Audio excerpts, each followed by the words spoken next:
I've left the birds in their pen so I can go for a walk. I'm gonna collect ingredients. I probably will check them out because I'm expecting some packages. I probably have quite a few things. I ordered a wig, a dress, themed so that I'll probably get up to a few photos today because I have nothing to do. I'm just gonna make a couple of calls. Other than like 15 or 30 minutes worth of calls, I don't have to do anything because my job, I can't make calls until Monday now, so I don't have to log in, so that's the job that pays me. Then I have the other job that hasn't paid me anything in the last 2 years that I've worked for them, so I just make a few calls a couple times a week. Not very highly prized, obviously.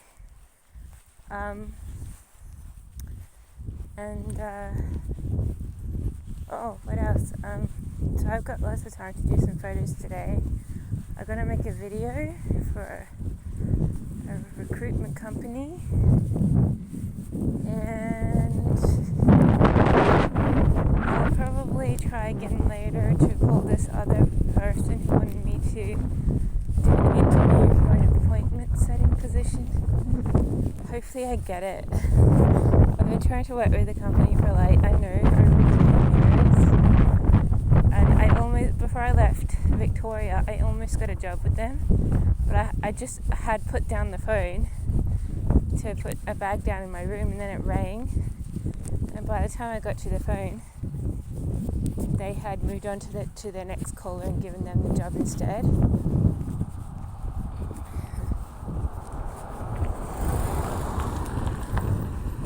And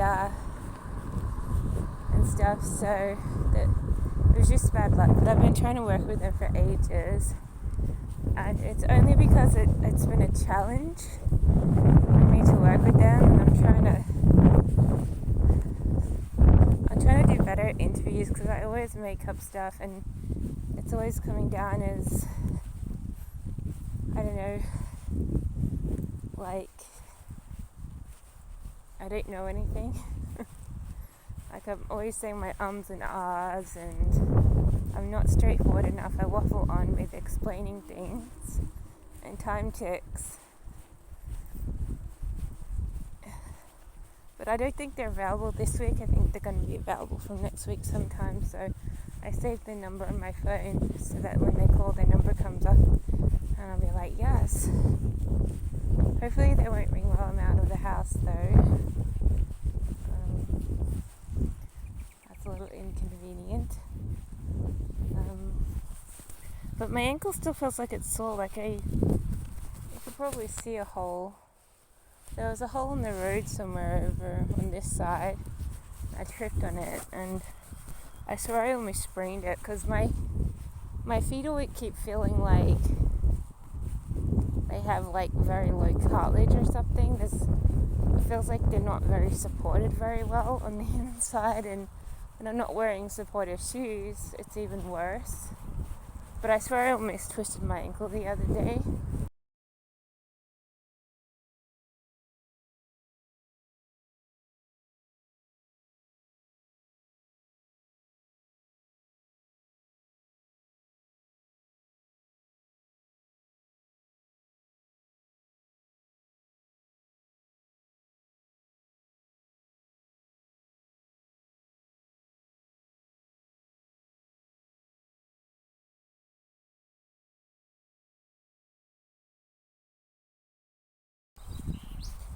But now that I'm wearing them, it's I don't feel hardly anything. It's not as comfortable as the boots. I thought the boots were kind of bad because the boots are what I'm almost spraining my ankle while wearing. But then I wear these and I'm like, oh, it's nothing. They don't even feel better than the boots. They just feel different. But the arch supports, if you ever suffer arch support issues, get arch supports because I just got the cushions in. They feel so much better on my feet to have them rather than not have them. So I spent years not using arch supports, but then I discovered these ones where you just put them into your shoes and they glue to the shoe and stay there, but you can't remove them and transfer them to the other shoes. That's the only issue. But they're really, really good. Like if you don't want to take out your sole, because a lot of shoes come with really comfortable soles, and I used to find you could take the comfy sole out and put in the insole. The brand new insole isn't actually as comfortable as the other sole, and so you feel like you're ripping your shoe apart really to put something that's good for your arch in. That's why I like to put in the little arches. I mean, it seems like a rip-off. They cost like $35, and they're just like a little arch that you just shove into the right position in your shoe. You do have to put them in the right position though, otherwise you won't support your foot properly. But if you basically put it where your arches are, it should do something. But if you want a better fit arch, see, whatever I just did on my foot is what's hurting my foot.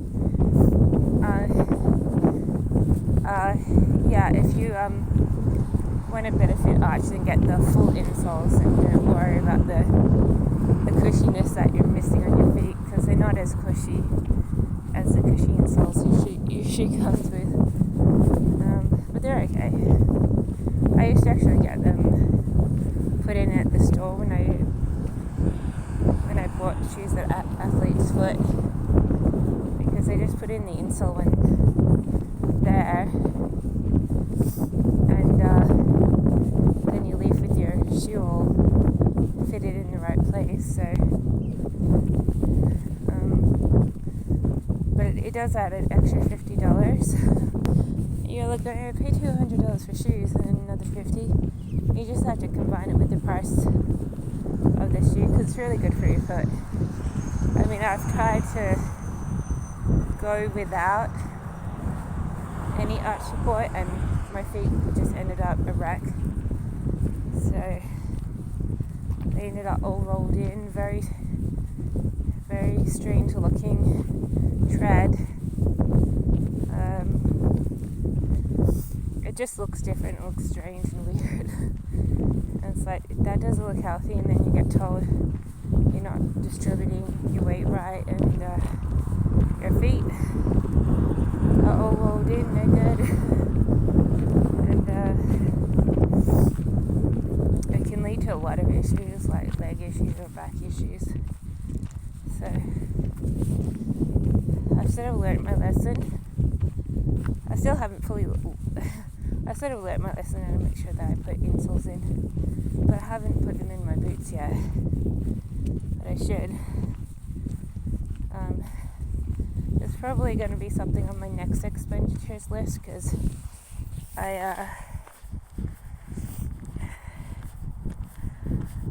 I'm run out of gift cards right now, so I'm just collecting them for a while.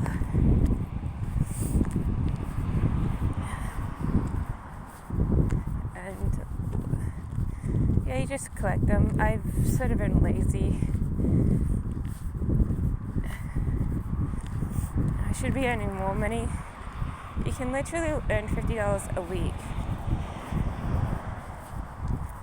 doing surveys and things, but it takes a lot of time, so I run over.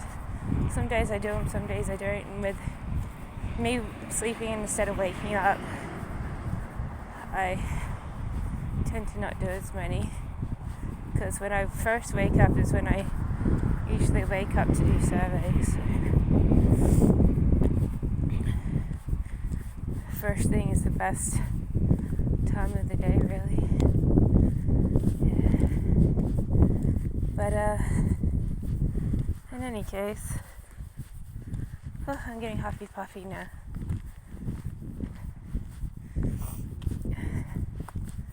You have to watch on this road, because cars do come from behind, which I learned the other week. I just prefer to walk on roads rather than over there. It's more even.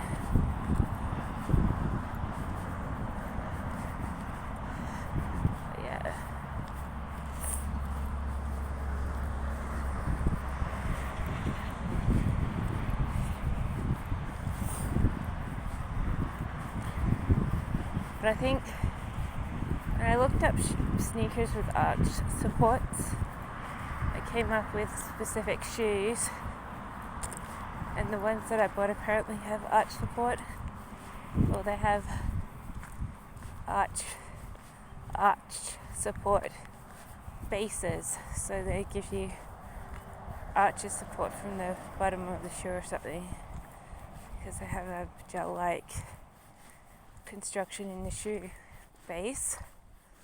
And I'm like, I'm not sure what it has, but I looked at sneakers with arch support, and these were one of the ones that came up. It has like an air sole or something, and they're like, oh, that's interesting. I wonder if it really does come with some sort of arch support.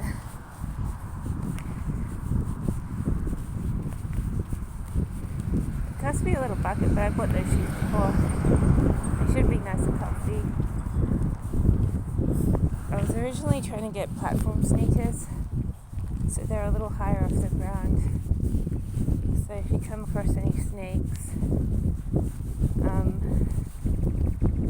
can go, oh, they're going to lunge for your shoe, and it's not going to get your foot because your foot's a couple of inches off the ground.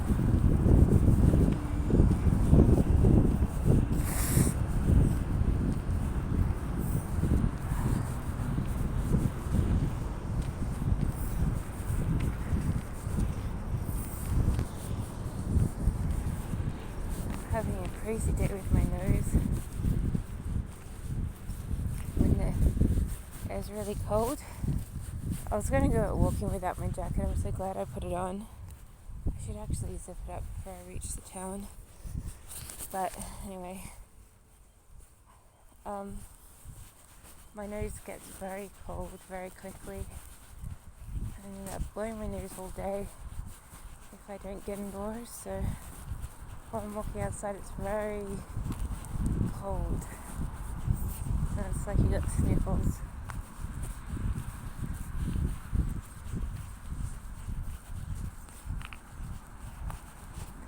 Anyway.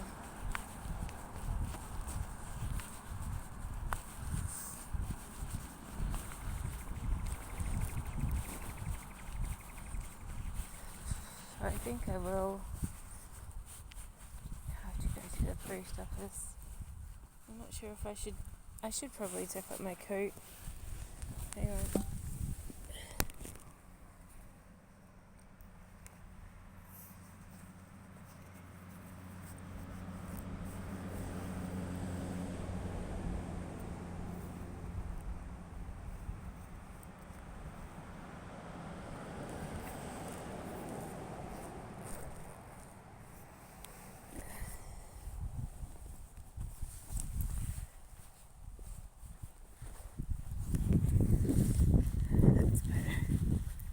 Much better.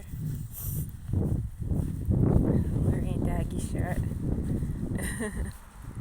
It looks so bad.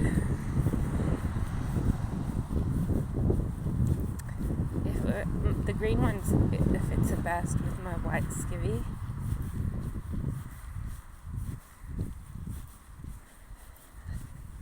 I've got a autumn coloured shirt on.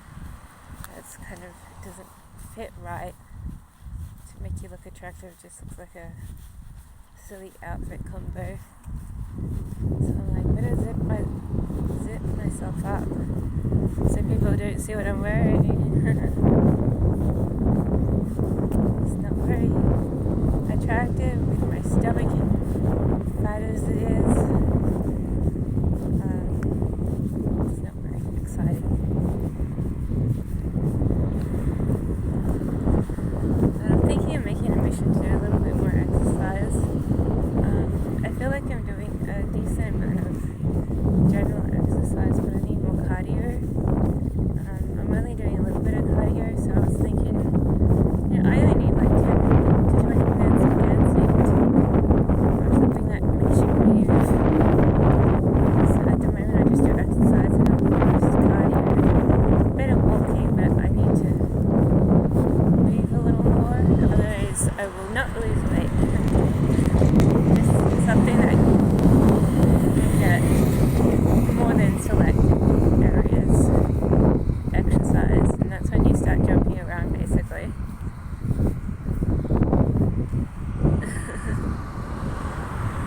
weight because I've still got a pregnant belly.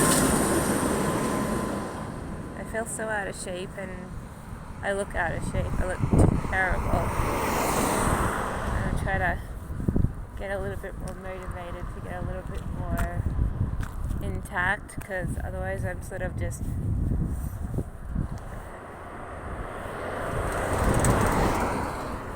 hanging out in all directions and not feeling very body confident over it. I cover it up by not caring, but I do care a little.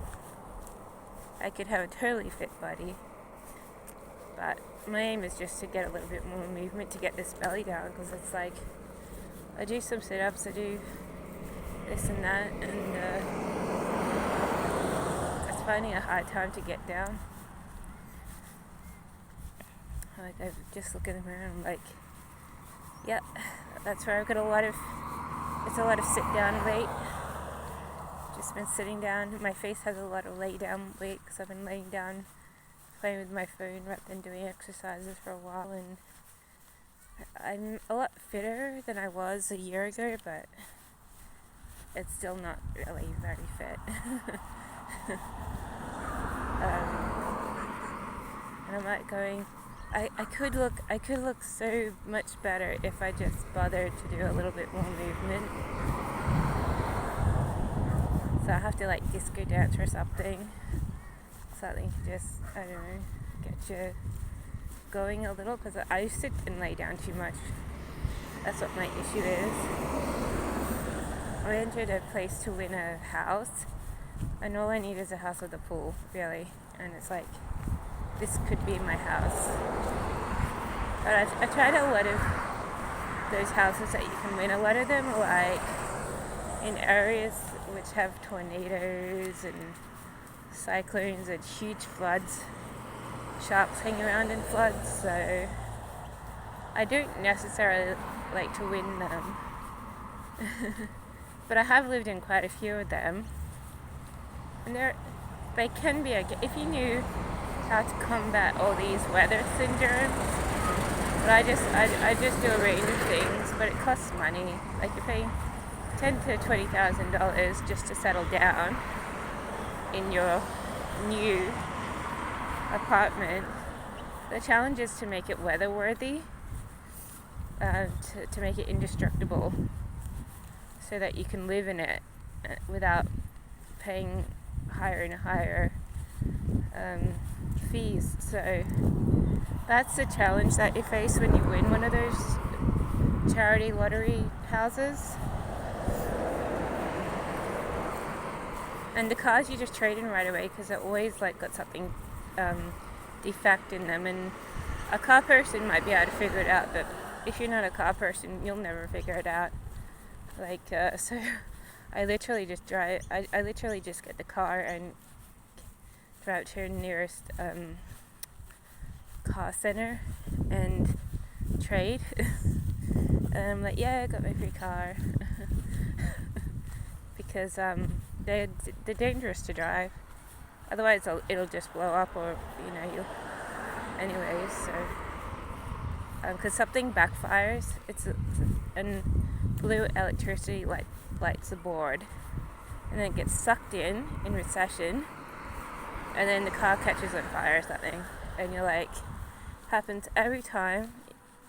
I've won probably like 15 charity cars, or no, not that many, probably 8. And it happens all the time, and so all I do is just trade. It's the best option to do, even though I can't drive. And if you want to sell your traded car, that can just give you money, and then you can buy a second-hand car for $5,000 or $10,000 if you want to keep trading.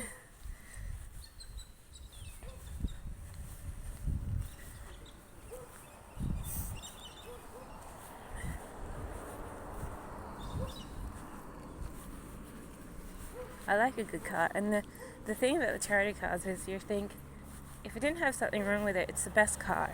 I mean, you can drive it, it's best drive ever. Probably has functions other cars don't. I mean, it's a beautiful car, don't get me wrong, it's the best. But it has issues that, like I said, if you don't know cars, won't figure it out. So they're like, you do hate to give away a nice car, but then you pick up another car, and you'll hate to get rid of that car just to get the cash, and then you can pick up a second-hand car. I have trouble driving new cars because I always try and pace myself, drive little bit by little bit, and people people get in your way. Like, there's all these government workers, and their job is to just get in your way, create a rift, threaten you, to get you driving your car further and further. It's like, I can't drive that far because I'm an amateur driver and I'm breaking my car, and they won't listen to you. They'll bully you, threaten you with a gun, bully you, and then you lose your car. See, all racism still exists. And it's because someone made up the stupid rule where, you have to drive your car certain distances to be okay in society, in certain states. And it's like I'm living in the state right now, so they won't leave you alone to just drive your car, have you drive your car at your own leisure. So, but I technically should be trading in the car, selling the car, and then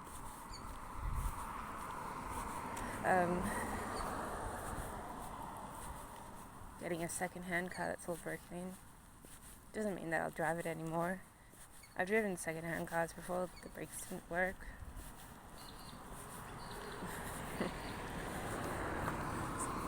I mean, they literally snapped, the whatever brake lever you press on was broken. And so it's like, oh, here's your issue, your brakes have, been cut or something. And I'm like, really? Oh, gosh, I've bought this with a guarantee that the brakes will be fine. So now you go to specific car dealers so that you'll get a good car. Oh, there's all these obstacles.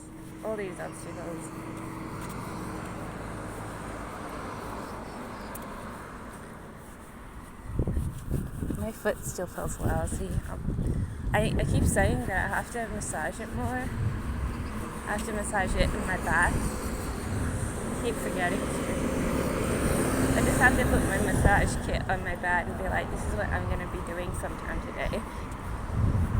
Be like, I'm not going to bed without massaging it, because I really do have to treat it. Because otherwise I literally felt like I almost twisted my ankle the other day because I tripped. I was like, oh, someone breaks a leg and I'm always twisting my ankle. So it's like it's the uneven country ground, uneven pebbled earth.